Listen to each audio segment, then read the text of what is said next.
Cześć ocalali, z tej strony TOS. W poprzednim wideo prezentowałem jedną z bohaterek generacji 25 należącą do stylu niebieskiego. W tym materiale przyszedł czas na drugiego z bohaterów. Tym razem będzie to Hayden, bohater piechoty należący do stylu żółtego. W trakcie tego wideo postaram się przedstawić jego umiejętności, zasugerować ścieżkę rozwoju, a także pokazać raporty z walk. Na koniec podpowiem Wam również, od jakiego momentu rozwoju warto zacząć używać Haydena w swoich marszach. Hayden w Waszych marszach powinien docelowo zastąpić Geralda, bohatera piechoty należącego do generacji 22.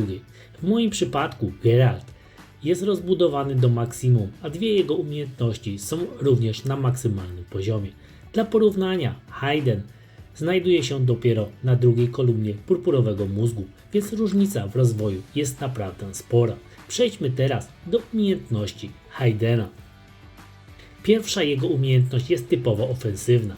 Hayden zadaje 150% obrażeń wszystkim oddziałom przeciwnika, a dodatkowo zyskuje jeden ładunek przeciążenia, który zwiększa jego obrażenia o 5%. Po otrzymaniu czwartego ładunku przeciążenia Hayden zużywa wszystkie ładunki i atakuje przedni rząd przeciwnika 4 pociskami, z których każdy zadaje 150% obrażeń. Druga umiejętność Haydena ma charakter wyraźnie defensywny, gdy zyskuje od przeciążenia z umiejętności pierwszej aż 18% obrażeń z jego kolejnych 9 uderzeń zostaje zamienione na przywróconych żołnierzy. Dodatkowo za każdym razem, gdy aktywuje się wyższe tempo, również z umiejętności pierwszej, Hayden odzyskuje aż 50% żołnierzy. Dzięki temu świetnie sprawdza się w dłuższych walkach, gdzie liczy się nie tylko zadawanie obrażeń, ale również utrzymywanie stanu armii. W umiejętności trzeciej Hayden ma 50% szans na zmniejszenie obrażeń od umiejętności losowego oddziału przeciwnika o 22,5%.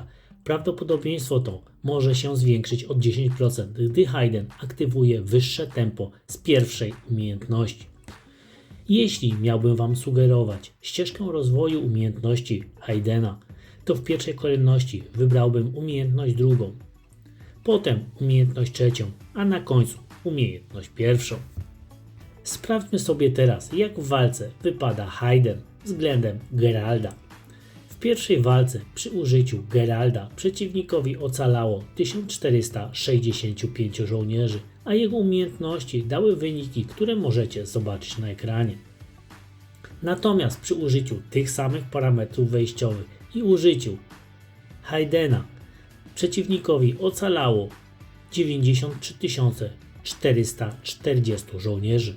Natomiast same umiejętności Haydena dały wyniki, które również możecie zobaczyć na swoich ekranach.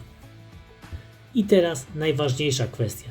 Kiedy faktycznie warto wprowadzić Haydena do Waszych marszów zamiast Geralda?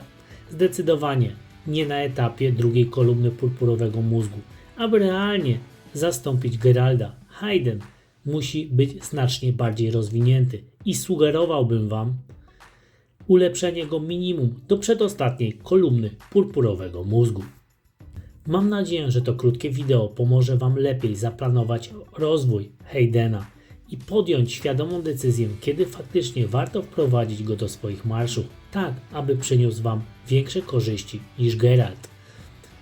A na dziś to już wszystko. Dziękuję Wam za uwagę i do usłyszenia w kolejnym materiale.